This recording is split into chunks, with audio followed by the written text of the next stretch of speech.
his delegate lead over the Vermont senator. Let's listen in.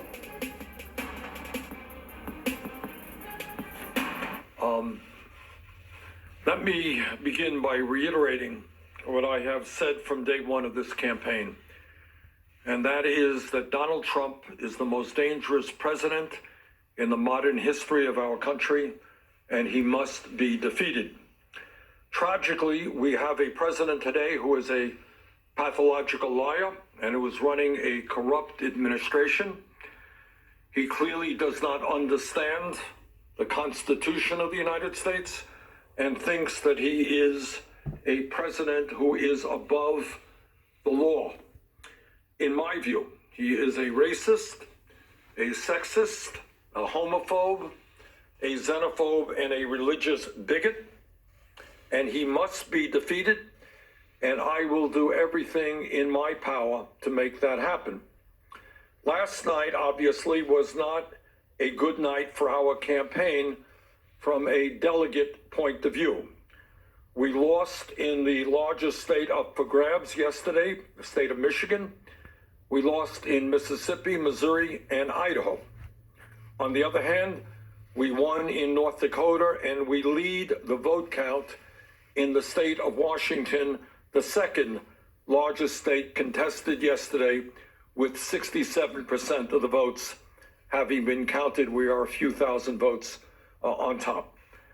What became even more apparent yesterday is that while we are currently losing the delegate count, approximately 800 delegates for Joe Biden and 660 for us, we are strongly winning in two enormously important areas which will determine the future of our country. Poll after poll, including exit polls, show that a strong majority of the American people support our progressive agenda. The American people are deeply concerned about the grotesque level of income and wealth inequality in this country, and the American people want the wealthy and large profitable corporations to start paying their fair share of taxes. Overwhelming support for that. The American people understand that the federal minimum wage of $7.25 an hour is a starvation wage.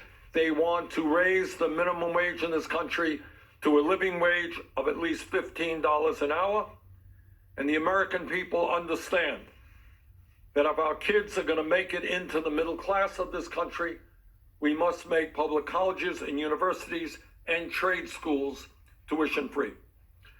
The American people understand that we cannot continue a cruel and dysfunctional healthcare system. And it is amazing to me to see that even in conservative states like Mississippi, there is an overwhelming understanding that we are now spending twice as much per capita on healthcare as do the people of any other country, while 87 million of us remain uninsured or underinsured.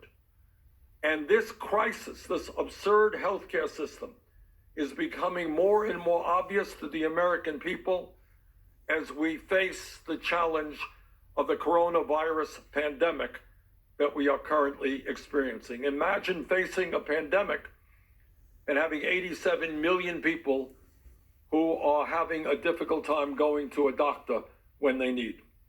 And the American people know, unlike Donald Trump, that climate change is an existential threat to our country and the planet, and that we need to transform our energy system away from fossil fuel to energy efficiency and sustainable energy. And the American people also know that we need fundamental transformation of a broken and racist criminal justice system, as well as a cruel immigration system that keeps millions of people living in fear. But it is not just the ideological debate that our progressive movement is winning.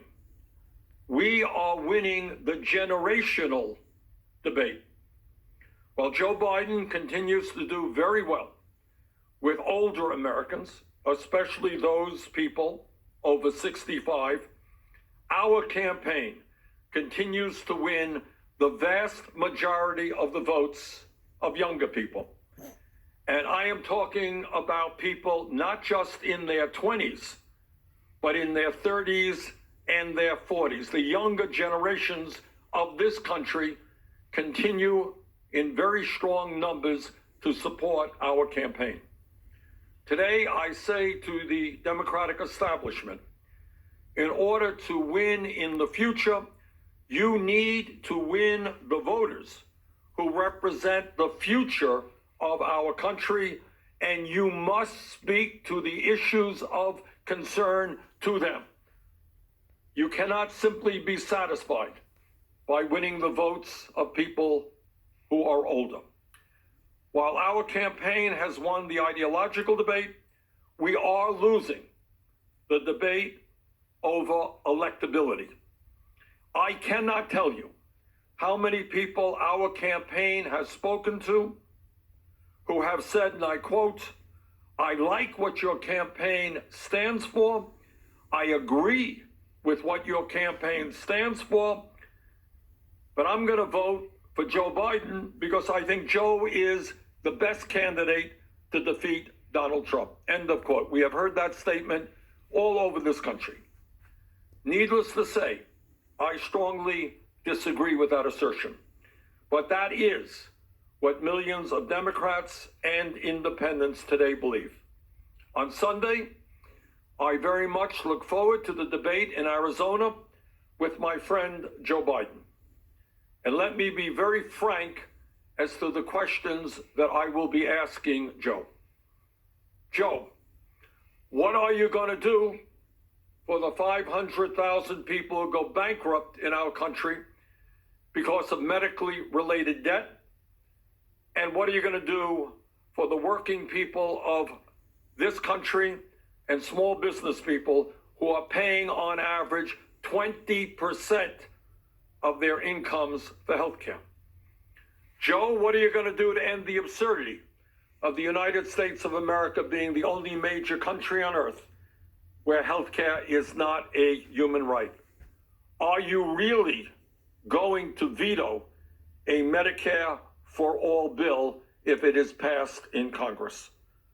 Joe, how are you going to respond to the scientists who tell us we have 7 or 8 years remaining to transform our energy system before irreparable harm takes place to this planet because of the ravages of climate change? Joe, at a time when most young people need a higher education to make it into the middle class, what are you going to do to make sure that all of our people can go to college or trade school regardless of their income? And what are you going to do about the millions of people who are struggling with outrageous levels of student debt?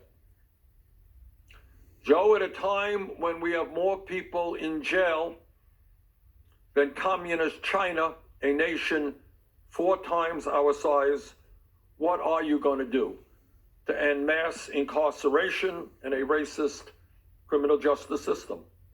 And what are you going to do to end the terror that millions of undocumented people experience right now because of our broken and inhumane immigration system? Joe, what are you going to do about the fact that we have the highest rate of childhood poverty of almost any major country on earth, and are living with the fact that 500,000 people tonight are homeless and 18 million families are spending half of their income to put a roof over their heads? Joe, importantly, what are you going to do to end the absurdity of billionaires buying elections and the 3 wealthiest people in America owning more wealth than the bottom half of our people? So let me conclude the way I began. Donald Trump must be defeated, and I will do everything in my power to make that happen. On Sunday night, in the first one-on-one debate of this campaign, the American people will have the opportunity to see which candidate is best positioned to accomplish that goal. Thank you all very much.